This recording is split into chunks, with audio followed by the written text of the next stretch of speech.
Hello, everyone, and welcome into another episode of the Target Smart podcast. I'm Anthony Sanfilippo, joined as always by your friendly host, Albert Morales. And here we are, Albert. I don't know if we ever thought we'd get here, but we are a little more than a week out from the election. Things are going crazy out there. Everybody's going nuts. This is exactly this was the feeling that I thought we were going to have for the last 2 months. So it was kind of like, well, this has kind of been a little bit, it's not meeting the expectation. Oh boy, is it meeting the expectation now. A lot of craziness, and we're going to talk all about it. But before Albert chimes in and tells you all about our special guest today, I just want to remind everyone to subscribe. That's right. Subscribe to the Target Smart podcast on Apple Podcasts, Spotify, Pandora, Amazon Music, wherever you get your podcast. You can listen to it through YouTube Music as well. But if you're going on YouTube, might as well just watch it because we put the video up as well. So watch us on YouTube. And you can, if you do, hit that like button as well. That also helps us with search optimization. And if you want to connect with us on social media, you can on X at Target Smart, Facebook, Target Smart DC. And we're also on LinkedIn, so find us over there as well. And if you want to email the show and let us know what you think of an episode, or if you want to suggest a guest for an upcoming episode, or just want to tell us how wonderful we are, or if you have criticism, that's okay too. But just how wonderful we are, email us at the Target Smart Podcast at targetsmart.com. And so now, without further ado, Albert, take it away.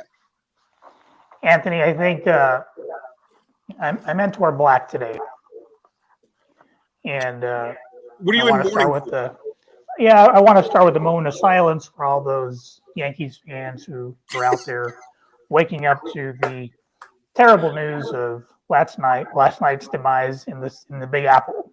So we'll pause for about 3-4 seconds. Anyway, those of us in down here in the Philadelphia area are not in mourning this morning, just so you know. Or Boston. Or Boston. Our friends up north, they're not in mourning. I have a feeling our guest might be in mourning though. Well, he's loved this guy. So our next guest, Anthony, is Adrian Carrasquillo, who I've been trying to book here for some time. He is our first a journalist that covers politics. I've known Adrian now for a little over a decade. He was and continues to be probably the ace that you rely on for anyone following the Latino electorate. And it's not just what he follows politics more broadly than that. But I think his Rolodex, anyone would argue in this business who has worked in national politics, that Adrian has probably the cell phone of every political operative on both sides of the aisle, that he's accrued over the years, highly respected because of the work that he does. His sources started out at Fox News. We'll let him walk us through his trajectory, but from Fox to BuzzFeed to Newsweek, he's done it all. And I'm excited to have him, and it's timely. Adrian happens to be Puerto Rican, and following the fiasco of Madison Square Garden this past week, I thought, man, it just so happens that we're going to have Adrian on the podcast, and we get to dissect all the ups and downs that come with that horrible event, at least in my view. But without further ado, Anthony, let's bring in our good friend Adrian Carrasquillo. Hey guys, good to see you, Adrian. A little subdued this morning. Am I on the right podcast? I'm here to talk about baseball. I think the 20. You can join me on my baseball podcast, which I usually record on Fridays, if you'd like. It's just sort of an hour on baseball only, or am I on the wrong one? Thank you guys for having me. Albert is a good dude. I've known him so long in politics, and he was one of the first really legit dudes that I spoke to. And so we really respect each other. We know each other so long, but then that's also where the jokes come in. where I was on a podcast last year with our mutual friend, Chuck Rocha. And Albert was like, the first 7 minutes were you guys just complimenting each other. So I'll try it and listen to it again later. So it's always the back and forth. But I mean, it's insane. And I appreciated what you were saying before, Anthony, because it's like, for those of us who are in it, we know this election's going on and it's crazy, but it reaches another level at some point. And maybe we've been doing this so long, and 2016 rewired everyone's brains that everybody knows it's Trump and everybody knows what. So it's like eventually you settle into like the bottom of the roller coaster part. And this last week or two has already seemed insane. And I only think the next few weeks are also going to be insane. So. Agreed. One of the things Albert likes to always have our guests do off the top before we really dive into the meat and potatoes of the conversation is to kind of give a little bit about your background, right? Tell us about your career in journalism, which is interesting to me as a fellow journalist. I always like to know, the steps that people took to get to where they are. So if you don't mind, take us through the history of Adrian in the world of journalism. The only time you start to feel old is when the years are really far from 2024, and you're like, wait a second. Look, the quick version, because a lot of people have dealt with stuff. There was the Great Recession, and there was me graduating college at a time where I remember thinking, wow, I missed the boat on social media. I wish I had been out when Facebook and Twitter were launching, and of course, those became these huge platforms that were foundational for a lot of journalists, over the last decade and more. Got into national news. I started in local news, and I realized that it was just, particularly in New York, it was like a fire in the Bronx or a shooting in Brooklyn, or, it felt like, oh, so local news is just, crime and weather and things. And I really found my love and my passion around, national news. And then you start getting closer into things that you're interested in. And just I've always found, the part of journalism that is news judgment, that is the spotlight that we put on stories. I think that oftentimes I've been a little frustrated when I've seen people talk about certain journalists that might be activists or something like that. And I'm like, certain journalists, they may say where they come from. They either lean left or they lean right, but they're using their news judgment to decide what story is important. And some other journalists who think they're objective do that as well, and they end up ignoring a lot of important stories. So I always thought that that's sort of a part that's frustrating to me. And what I realized, I think, early on and in the last dozen years, is that I could use my news judgment to spotlight things that I was seeing from my learned experience from the people I spoke to, incredible operatives, many of them Latino, that are immersed in politics. And you end up finding interesting things, which is that whether you're in entertainment, in politics, in media, there's a lot of similar things around who's in power, who's in charge, how you get stories greenlit, who cares about what. And so I think we would all agree that, Latino voters are a huge part of this country. And not just that, there's a lot of the coverage that I've done has been around, voices you don't hear a lot. So whether that's, I did immigration coverage for a while, I broke stories on that. And I've done, Black and brown coverage and things around that when protests or when coronavirus came. That's sort of where my lane has been. But around elections, it usually turns back to Latino voters. So it's always exciting. It's always pretty crazy. So that having been said, Adrian, again, you're talking to a lot of reporters, to a lot of political operatives, campaign managers, people out there in the field, in some cases, candidates. The polls are dead even, right? It's a margin of error race, what they call. But as candid as you can be, what is keeping the people that you talk to regularly awake at night at this point? Is it? I guess it's too late now for any sort of November surprise, but yeah.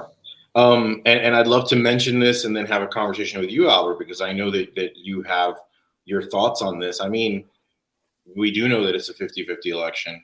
And for the people who are, plugged in, like your audience, you also know that voting's already been happening. And so I think that a lot of the Democrats are scared when they see the early voting in Nevada. I sort of, once the data started coming out, I started going through my mind and being like, the Harris campaign hasn't been talking that much about Arizona and Nevada. These are states that in 2020, young Latino voters were literally the margin in helping Joe Biden win, according to Brookings Institute. And now you have, suddenly they're not as big a part of the path to victory and stuff like that. And you start wondering why. So I think that just sort of look, it's part and parcel because it's the early vote, but it's also the daunting prospect of a second Trump presidency. And we know that that's ever present in any conversation that people are having. So I would love to talk to you about that because you and I were having sort of like a short kind of early chat last week about some of the early vote stuff. And so how do you see that when you hear that Republicans are kind of like rushing to the polls early in a place like Nevada? Well, I think what we're seeing is things returning to pre-pandemic norms where, a lot of our vote came in on election day and people, my head just starts to spin when people call me up and they're in a panic because, we're not matching anywhere near our 2020 numbers. And they forget. It's easy to forget. I forget what happened last week, let alone 4 years ago, right? We forget, never mind that we didn't have toilet paper, all those other things. But we were a campaign that was encouraging our electorate to vote by mail, vote early. And that was our message, just run up the score because, you don't want to be around people who aren't vaccinated or whatever at the time. Trump was doing the exact opposite. He was poisoning the well. He was telling every one of his supporters that vote by mail was not a legit function of the electoral process and that they should vote on election day pretty much. This year it's kind of in reverse, but I think he has poisoned the well in a way that I think limits his ability to maximize early vote amongst Republicans. The evidence is Pennsylvania. I didn't look at the final numbers last night from where we were, but we're leading there. Other things that give me really hope, Adrian, and this is a little bit off topic, but yeah. We rarely, if you talk to pollsters who have been at this for a long time, decades, I won't name them, but they will tell you that the Democratic nominee for president has not gotten anywhere close to 50% of the white women vote. When I say sometime, I mean, we're talking LBJ. What was that, 1964? Last time he ran successfully. That's 60 years ago. And I've seen more than a few surveys that have Kamala either 48, 50, 52 in that space. That alone there will, I don't want to say cancel out our deficits among other base voters, but it's going to have a major impact. There's simply just a lot more white voters still. We still live in a very in a majority white country, especially once you start breaking down like Wisconsin, Michigan. People forget it's like 2% white.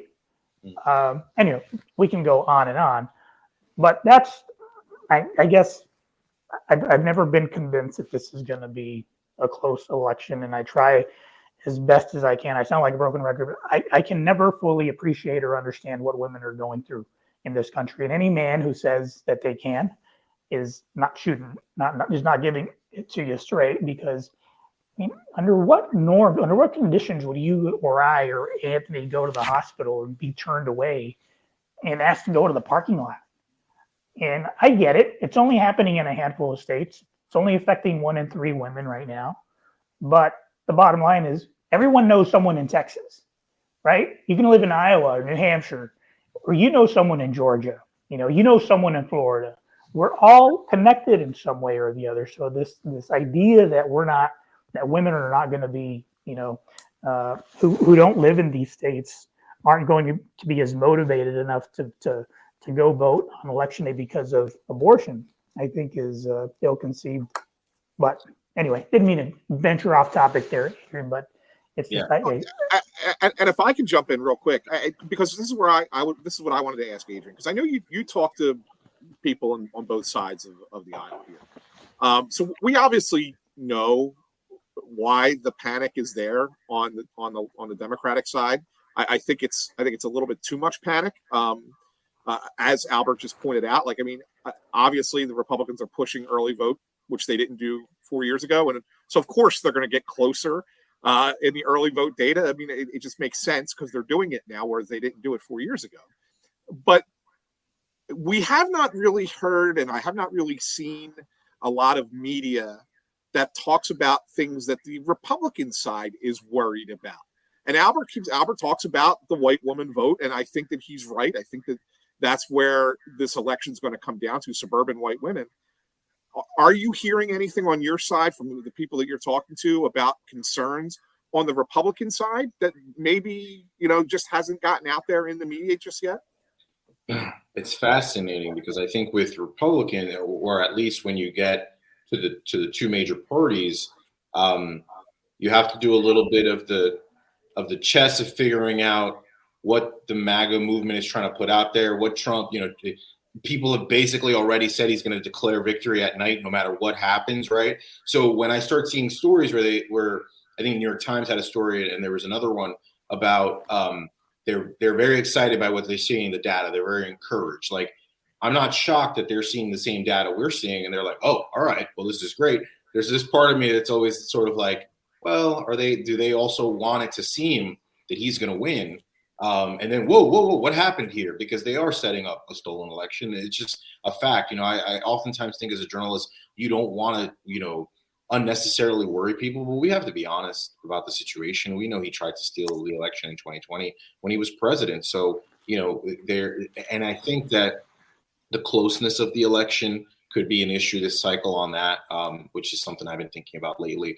But look, I think all roads lead back to Pennsylvania, and I think that that's what they're scared about. I think that's what they're terrified about. I don't think the early vote has looked great for them in Pennsylvania, and we know that that's Harris' path to victory.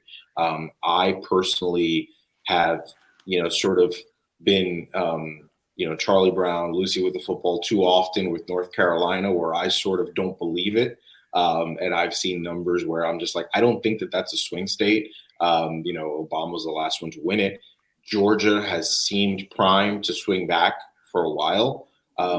Arizona, Biden only won by 11,000 votes. So, it just feels like Pennsylvania is really her only path, and obviously Michigan, Wisconsin. And so I think that that's the biggest thing that's keeping Republicans up at night. So, Adrian, switching gears here, I want to switch over to the Latino vote because that's, you and I have had many a conversation about the Latino vote over the years. But, we'll get to the Puerto Rican vote soon. But I think we're on the verge of something big in Texas, and I'm not predicting, Texas turning blue on Tuesday by any means. A lot of factors involved there, but fast forward if we could to 2028, and what the country looks like when Texas will in fact be a battleground state, whether Republicans and the punditry like it or not. What's held us back? And I've written about this before, but over half of Latino voters are concentrated in 3 states, and they all happen to be non-battleground states: California, or Texas, Florida, and California, ranked in the order of importance to me. What does that look like to you, 2028? When we're talking 20 media markets, I get excited about it because how do you carve that up? I think the closest we've had in recent memory as a comparison would probably be Florida, right? Mm-hmm. But what does that political landscape look like to you fast forwarding to 2028 when I think it will in fact be fertile ground for, the right Democrat. There's so much there. Let's preface it by, I think people would be hard pressed for the national political reporter, to find someone who's written more Texas could go blue stories. So trust me, I'm open and aware of the demographic possibilities. I will also say we've been talking about one of the first meetings I had, which I think is okay to talk about. I think the off the record has expired. One of the first meetings I had in my career was with like Joaquin Castro and Julian Castro in like 2013 or 2014. And it was, the sort of, these guys are coming up and could Texas turn blue? So we've also been talking about it for a while. And I think to your point, and then also I would say that you and I have talked so often, and you were always one of the people that said to me, hey, look, Adrian, I've got pretty conservative or moderate family in Texas. Here's what I hear from them, you being a Democratic Party operative and that helping you in your work to get a little bit of a gut check sometimes. And sometimes maybe we're here on any issue from many progressives, whether it's immigration or anything else. And so I've always been also cognizant that the Latino electorate in Texas looks different than in other places, and that there's some things going on in the Southwest or in Pennsylvania that are not happening in Texas. So with clearing that out, look, if we start moving even more, because you see, I've always been intrigued by Allred versus Cruz, because I don't think people particularly like Ted Cruz. I don't think even Republicans like Ted Cruz. He underperforms Trump. He got very close to losing to Beto. I think this is going to be another close election.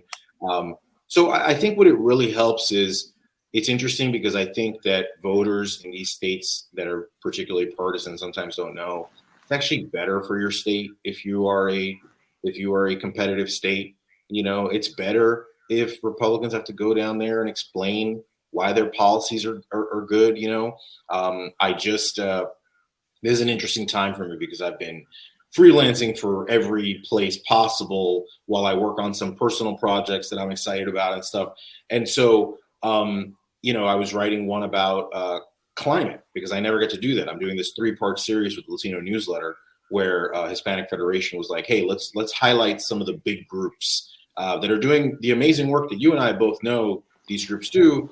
But in Mi Familia Vota, and I did like Poder Latinx and Copal in Minnesota, because I thought it was cool that in an election where we focus on these 6 or 7 states, this small thing, what about if we talk about what's going to happen after the election? What about if we talk about, in the most important election of our lifetime, the most pressing issue of our lifetime that people always talk about is climate? And so in a place like Texas, they were telling me that the average Texan has an electric bill of $151.36, and that the extreme heat and the possibility of hurricanes is an issue. So, there's different issues you can talk to Latino voters on. And I think it's actually better for the state, for the voters, when it's a competitive state and you have these debates. What happens now is in a race with, say, Greg Abbott, he can do one debate if he wants. Maybe he doesn't even need to. And you don't get to talk about those issues. So obviously, you and I both know, and everybody knows, that would be an earthquake if that became something where the polling was even saying, oh, this is a 2 or 3 point state, because now it's serious, and now that you can force Republicans to spend money there to defend that state. So yes, a increasingly blue Texas is a fascinating prospect. Well, I think 2026 will be.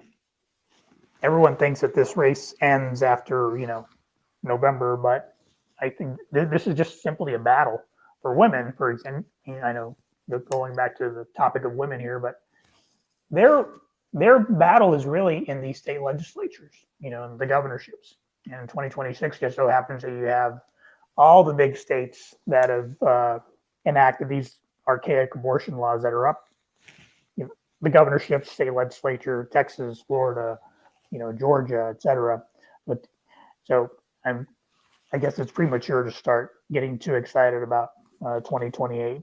But I do want to move on to Albert.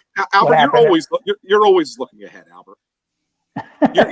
You how many times have you said on this show that we are in a perpetual cycle, right? Well, We are, but with Albert, it's always a noun and a verb in Texas, right? So it's not surprising. exactly. This is his agenda. But I used to work for Terry McAuliffe. It was my first gig at the Democratic National Committee back in 2001 on redistricting of all things. So it was more of a numbers project, trying to get these, frankly, better maps for Democrats. But I'll never forget, after the Kerry Edwards campaign lost in 2004, he referred to it to a reporter as political malpractice. And that thought came to mind as soon as I saw that Madison Square Garden, I don't know what you call it, plan rally, whatever it was, but I couldn't believe that. And this is after learning, of course, that the speakers had been vetted. This guy, who is not worthy of being named, has a history of producing an act that is based on race. He's been banned from nightclubs like in Houston, in Texas, because he was so harsh towards the Asian American community. I learned that this morning listening to Scott Braddock, who has a great podcast coming out of Texas, him and Jeremy Wallace from the Houston Chronicle. But I started, getting to know who this guy was. How could you possibly bring this guy to Madison Square Garden, just over a week before the election? And it shifted the narrative. Puerto Ricans and Latinos, we all have a right to be offended. But were you as shocked as everybody else was? Or I think you and I asked that, Adrian, because I think you and me, no offense to Anthony, we see things through a different prism, right? Just based on who we are. Yeah. I'm going to steal this from a New York Times opinion columnist that I saw talking on TikTok.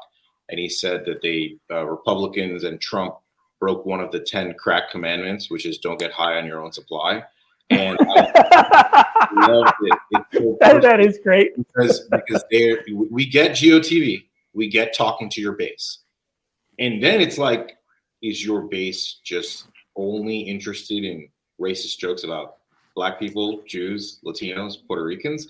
Because so the thing happens with the comedian. I'm going to get to how I felt about it and all the insane fallout that has happened, which we could do a podcast just on that. My buddy, who's an extremely respected journalist, and I will tell this story because I think you guys will appreciate it. He is a producer who is one of the best in the game. And when he showed me his incredible ability one time, he was doing a report, and they went to an old school diner, and it was a TV report, and they did and literally the white people were on one side of the diner, the Black people were on the other side. So the anchor went and spoke to the Black residents, and then spoke to the white people and said, "All right, we're done here for our story." And my friend, who's Mexican American, said, "No, let's go to the kitchen and talk to the Latinos." So, and that's when I was just like, this guy is on a different level in terms of his understanding of and his talent in news. So he was at a comedy club the day before the MAGA rally, and this jokester comes up and starts making jokes. And it was the same guy that made the Puerto Rico comments, because he was testing out his set. NBC News actually wrote about this, by the way. And not only was the guy making the same jokes that were not going over well, that he said, "Oh, this will go over better tomorrow in the MAGA rally." That guy, Tony, said. But He was right. My friend, he was there with his boyfriend, and the guy was making gay jokes because he saw them. So, I mean, this guy is just clearly the worst. Okay. So with that being said, I think that, look, we all love our cultures. We all love where we're from. So it's not some huge shock that people don't like to hear where they're from is garbage. But I think when you're Puerto Rican, you have what I've been saying is a century of colonialism to go along with that. When I was covering sort of the Puerto Rico barnstorm that happens every 4 years, Hillary Clinton and Marco Rubio were there on the same day in 2016, and I was there. And I was like, "Oh, this is so cool." Marco Rubio's at a restaurant. Hillary Clinton's doing a healthcare thing. And you're talking, guys, about a healthcare crisis and a financial crisis in the 2016 election. What happened since then is Hurricane Maria. Right. So there's always Puerto Ricans always sort of feel battered and beat down. You're U.S. citizens, but you can't vote. You have people say all the things, and on both sides, they come and they say, oh, they're going to do stuff for Puerto Rico. Nothing happens for Puerto Rico. You have federal money that's not being released, post, the hurricane flattening the island. The power's always going out. There's a fiscal control board. There's so many issues there. And what you have is you love your island. You respect your island. They're Puerto Rican. No one puts out their flag more than Puerto Ricans, right? And I heard that's like a legacy of back when you weren't allowed to promote that you were Puerto Rican, so people came to love their culture and their flag. I've always wondered, Anthony. So when this fiasco happened, I was trying to explain it to another friend of mine who's also white, and I said, "Listen, you know how white people, you have the Irish, the Italians, you can go down the list. The Italians are the most passionate people, I think, of the lot. You could not have picked the worst community to offend than the Puerto Rican community, because they're very proud people of who they are, right? I always, and I always go back to, I think, something that we know intellectually in politics. Hypocrisy is what gets people activated. When Republicans want to say, you can't take my gun, you can't take this, but they're in your bedroom. So then people say, well, wait a second. I thought that you were, not about government control. And I think that with Puerto Ricans, they're U.S. citizens, right? So when you start doing this thing about, you start with criminals and rapists, and now suddenly you're ending up with your island that you don't treat so well is floating garbage. We all know, we went through it. The comedian, Trump is trying to act like. But what I have found interesting is that the story is not going away, and that it dovetailed. From my reporting, I was talking to the Harris campaign at the time, and I said on Twitter that they were like the meme from The Office where Michael Scott is running around the office saying, "Oh my God, okay, it's happening," about the Bad Bunny endorsement. They knew that he was going to share the Kamala Harris policy, but the way that it dovetailed with this guy talking crap about Puerto Ricans, and then the biggest, most popular star who I on Twitter talked about is like the Taylor Swift or the Beyonce for Latinos and for Puerto Ricans, where he was breaking records and he's the number one artist on Spotify 3 years running. I'm basically like, it's hard for endorsements to matter. It's hard for this stuff to break through. You and I both know there's been so much early voting, but this is something that really has pissed people off. And to do it in a place like Pennsylvania was political malpractice, like you said. Yeah, and Adrian, look, and I'll say this, and I think you're going to agree with me on this, but I'll throw it to you anyway. As a journalist, like a lot of times we sit there and we look at like PR people, we look at the people who run campaigns, and we say they have to know what is going to go over well and what is not going to go over well, don't they? And so when you look at it and say, well, we vetted this guy to go on and perform at this, like that, you say we say malpractice, but somebody's got to lose their job for that, because in all honesty, he had a little bit of momentum, right? I mean, Kamala she had a few interviews that didn't go so well the last 10 days, I guess, prior to that. So there's a little bit of momentum for Trump at that point. And then to have, we all knew that the rally was coming and this was going to be a big thing at Madison Square Garden. All eyeballs were going to be on it because the media had no choice but to do it because of where it was. How do you even let somebody like that walk through the door to get up to the microphone? Like that to me is the thing that blew my mind more than anything else, that they allowed that to happen. Because as a journalist, I look at it and go, if I was a PR guy, I would be fired. Like you have to know going in, don't you? I think what you're touching on, and I've heard other journalists say it, is that Trump has always had this dynamic where he's got some serious political people, the Kellyanne Conways, who've been around for decades, and he's got a lot of people that are just sort of either hangers on or not that experienced to know what you're talking about. As you were speaking, I was also thinking, it's almost like if Harris was doing a rally in one of the most red places, there'd be a little danger there. There'd be a little bit of there could be some backlash. She's got to be careful what she says. And I think because all eyes were on MSG, that was already something where a lot of people were, bringing back the fact that there was a Nazi rally in Madison Square Garden, and so like decades ago. And so I don't think that, and it gets back to the getting high on your own supply thing. Like, I don't think that there was like care taken and real understanding of where we are and what the rally in and of itself was going to draw a lot of attention. So of course, what was said there, and again, look, I mean, we have to be honest. Sometimes we over analyze this stuff. They love their red meat. They think it's fun to play with liberals, to mess, to push the media, and then they come to find out sometimes that, well, actually, voters do care when you disrespect them, and they want to be treated with dignity, and so anyway, I think that's part of what happened here too. Okay, this is a topic that I've been really looking forward to. Even though I'm a millennial, I'm not up there with all the. That you're a Gen Z, Albert, no? Did you just call yourself a millennial, Albert? Yeah.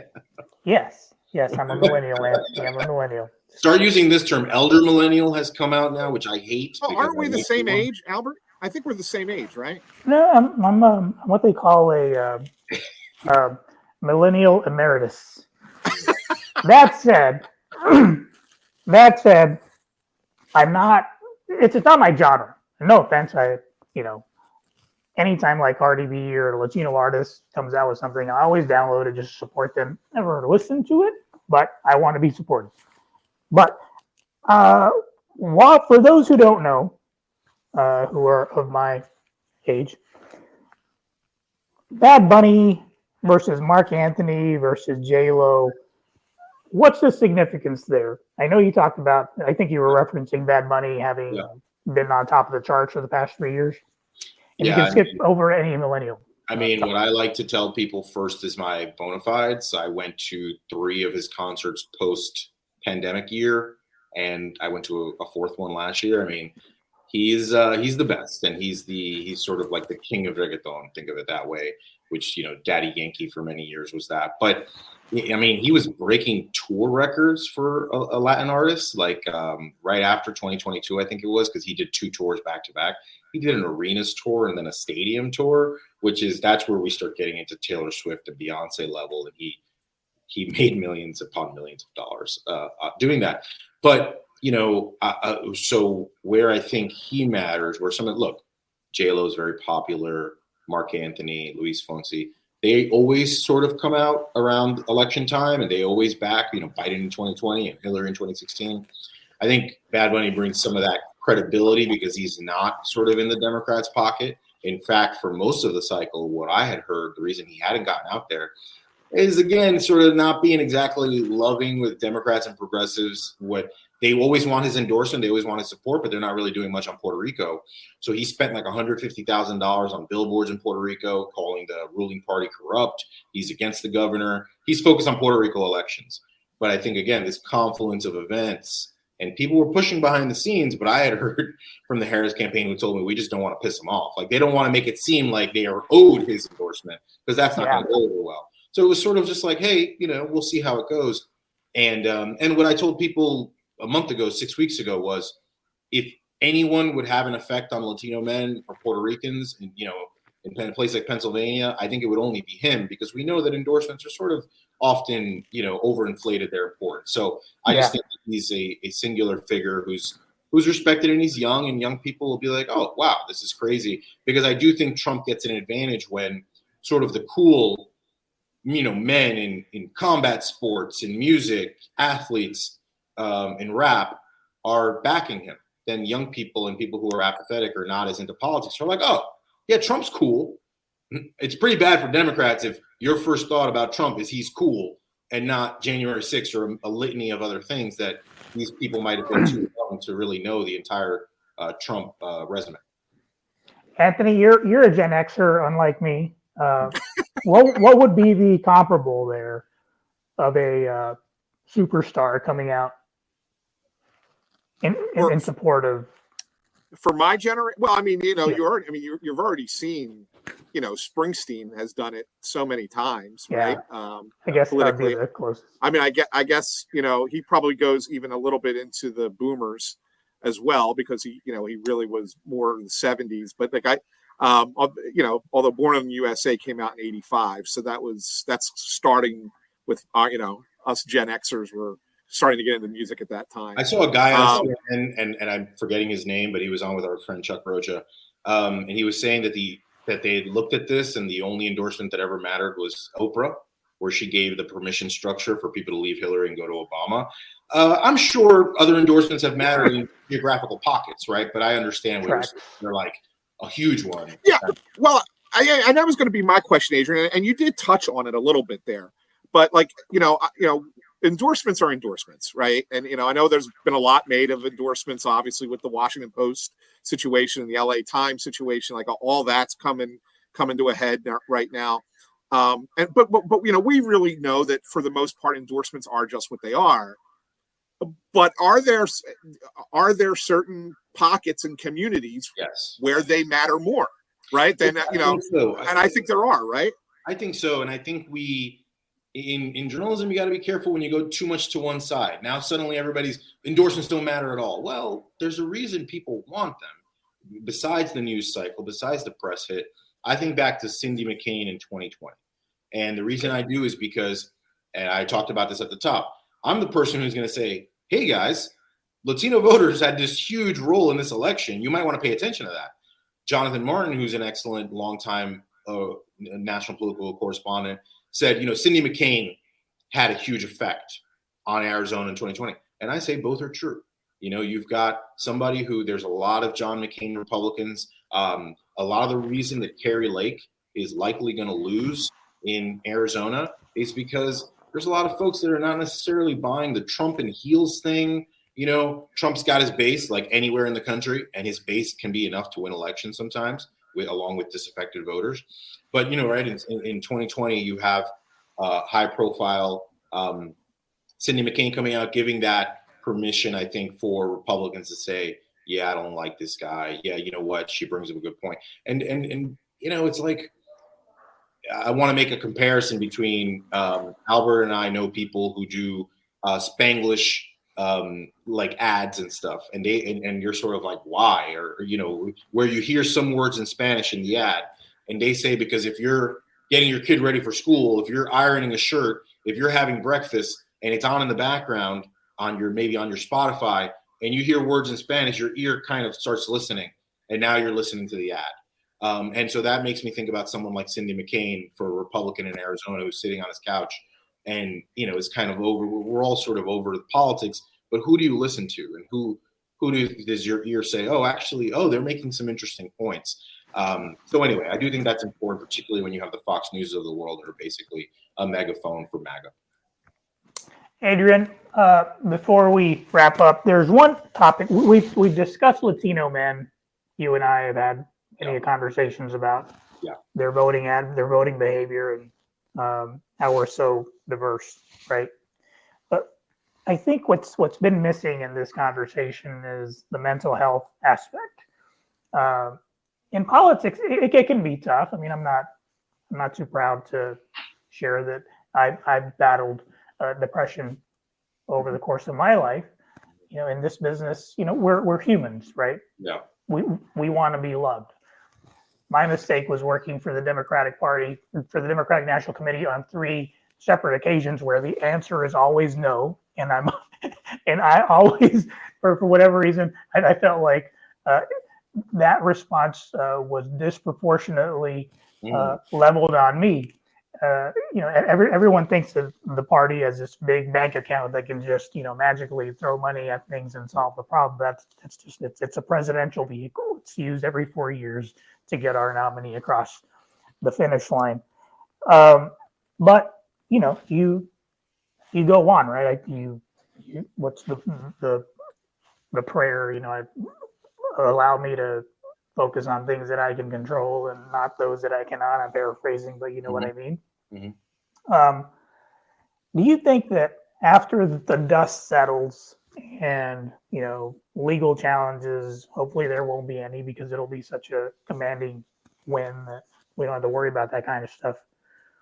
But I almost think that there has to be some kind of commission on mental health aimed at men of color specifically, because there are, I think, even though our problems are similar in nature to the white men that live in, where I come from, which is the sticks near my farm, we all have this. We all have these shared goals, but I do think that, going back to my earlier point, you and I see things through a different prism than some of those men. But it would behoove, I think, politicians on both sides of the aisle to open up more about that conversation. Mental health has always had this sort of taboo about it, right? Oh, you need to go see your shrink, or you're crazy, or whatever.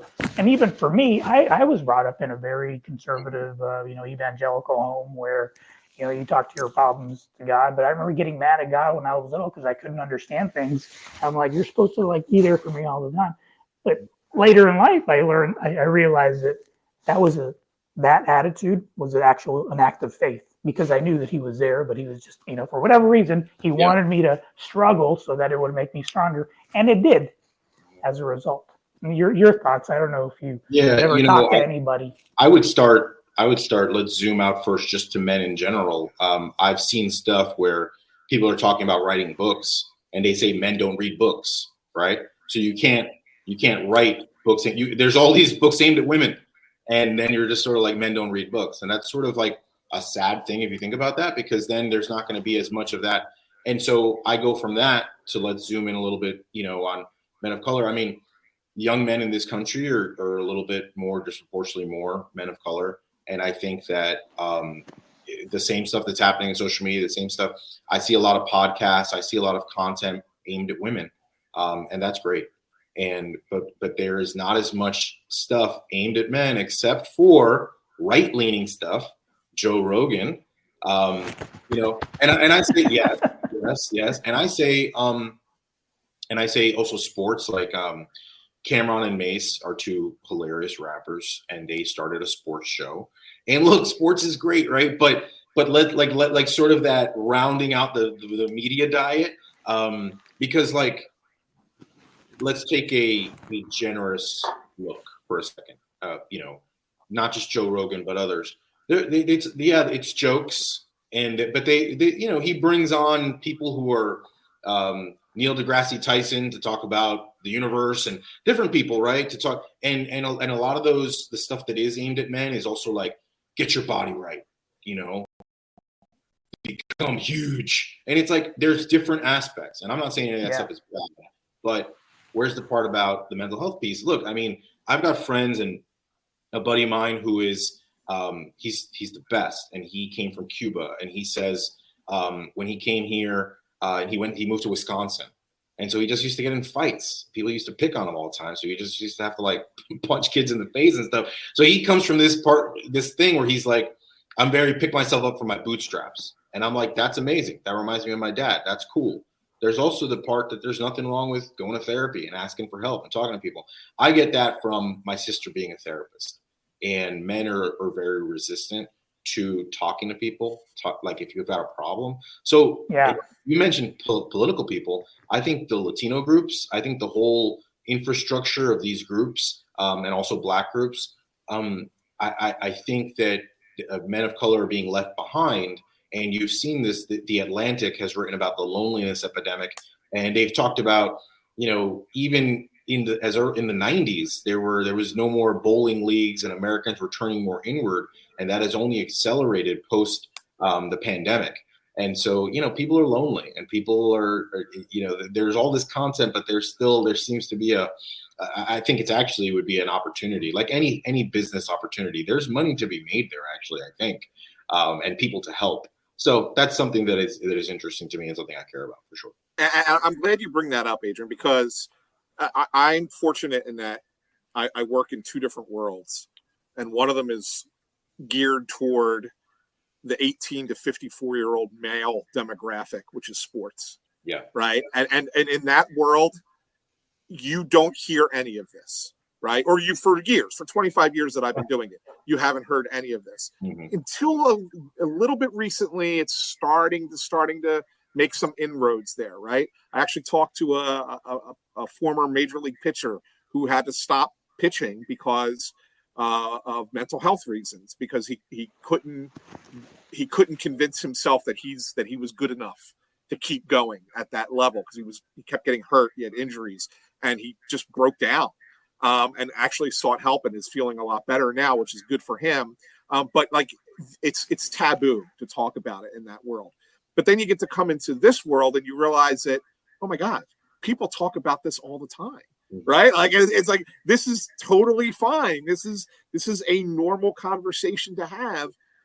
Why is it not in the other world? And it's because what you're saying, there is no outreach to those individuals to say that it's okay to discuss it, because you have to feel like you have to have this machismo, right? That you got to be macho, and you got to fight through that, right? That's kind of what you're taught. And so it's interesting that we're starting to see it slowly permeate into that world. Yeah, you have Dan Levitard has talked about losing his brother. It's so emotional, oh man, every time you watch it.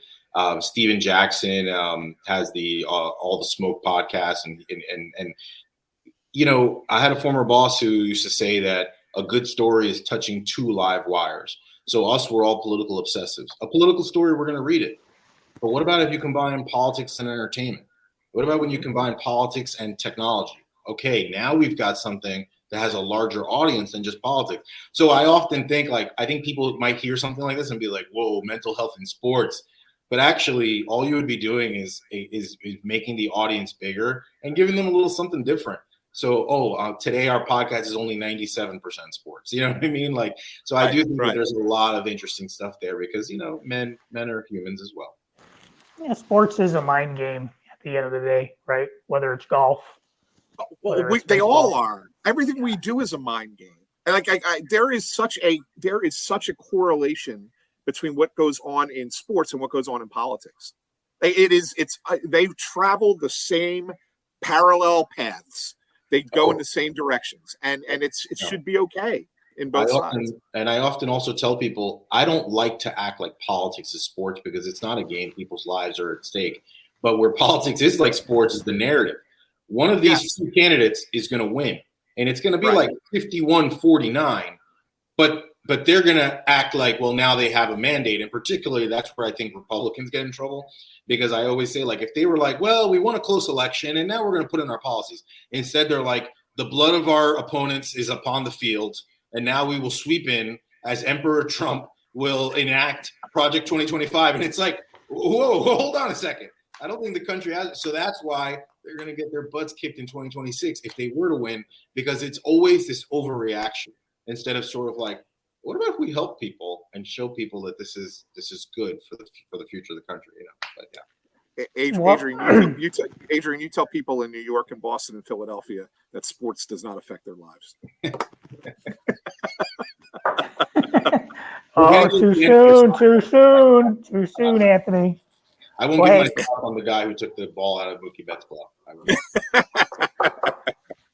Hey, Adrian, you know, I know you're working on some big projects, and we would be honored and would love to have you back on either later in the year or next year, whenever you're ready to release to the masses what it is you're working on. I can tell everybody who's watching or listening that it will be good. I can guarantee you.